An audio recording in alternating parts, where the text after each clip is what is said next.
चलिए बढ़ते खबरों में आगे। एक और बड़ी खबर रायपुर से ही है। यहाँ पर सौम्या चौरसिया को कोर्ट लेकर पहुंची है ईडी। कल ईडी ने सौम्या चौरसिया को गिरफ्तार किया था। पूर्व सीएम की सचिव रह चुकी हैं सौम्या चौरसिया।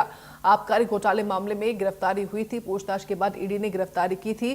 कोर्ट में ईडी मांग सकती है कस्टोडियल रिमांड। ये बड़ी खबर है। सौम्या चौरसिया को बीते कल ही ईडी ने गिरफ्तार किया और जानकारी है कि अब इनकी कस्टोडियल रिमांड ईडी मांग सकती है। जगजीत सिंह सहयोगी लगातार बने हुए हैं। जगजीत, गिरफ्तारी हुई सौम्या चौरसिया की आबकारी घोटाले मामले में और अब इनकी कस्टोडियल रिमांड मांगने की जानकारी सामने आ रही है। क्या अपडेट आपके पास? जी बिल्कुल है। देखिए, ईडी का बड़ा वार देखने को मिला है। सौम्या चौरसिया गिरफ्तार हो गई है। कल का जो दिन रहा है, सुबह पूछताछ की गई है, शाम को अरेस्ट कर दिया गया है और अब कुछ देर पहले उन्हें कोर्ट में पेश भी कर दिया गया है। छत्तीसगढ़ के बहुचर्चित शराब घोटाले केस में जो निदेशालय है, जो ईडी है, सबसे बड़ी कार्रवाई करते हुए सौम्या चौरसिया को गिरफ्तार कर सुबह पूछताछ के लिए उन्हें बुलाया गया था। कुछ घंटों बाद सघन पूछताछ के बाद शाम होते होते ही ईडी ने उसकी गिरफ्तारी कर ली और गिरफ्तारी के बाद आज उन्हें कोर्ट में पेश भी कर दिया गया है। इस गिरफ्तारी के साथ ही साथ मैं आपको ये भी बताना चाहूंगा कि 2000 करोड़ से अधिक के जो कथित महाघोटाले में जांच और तेज हो गई है। सत्ता, सिस्टम और सिंडिकेट की जड़ें हिलाने वाली इस कार्रवाई से प्रदेश की राजनीति में भी भूचाल आ गया है।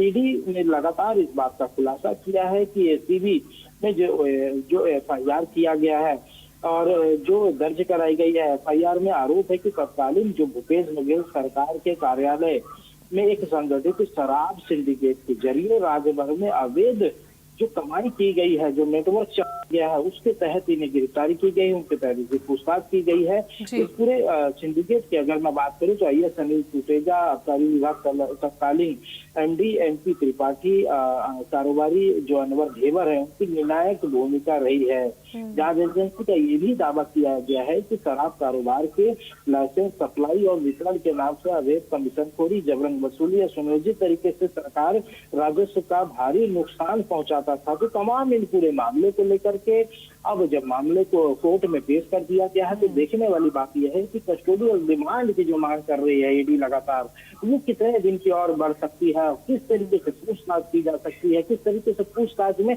और कौन से नाम सामने आ सकते हैं और किन की गिरफ्तारी हो सकती है, बड़ा सवाल है। पर्दा उठना भी चाहिए।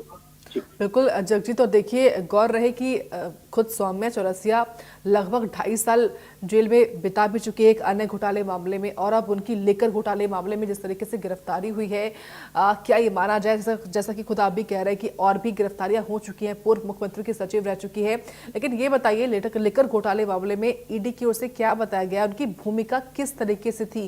क्या वो कोऑर्डिनेटर की भूमिका निभा रही थी और उनके अलावा और कौन कौन से अधिकारियों पर नकेल कसी जा सकती है?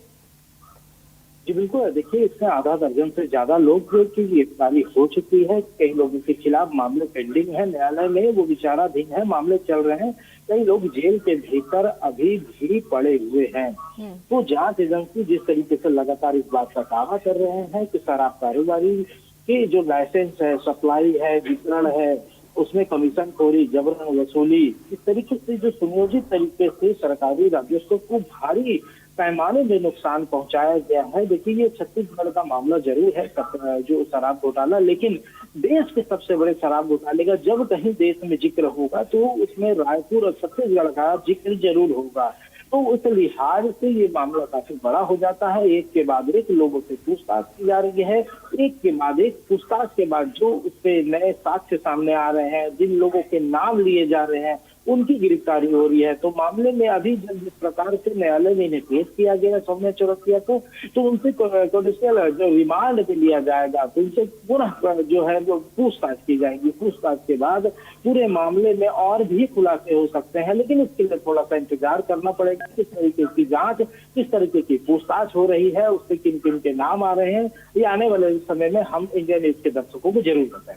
ठीक है जगदीप, आपका फिलहाल बहुत धन्यवाद विस्तार से बताने के लिए खबरों के बारे में। खबर धमतरी से है।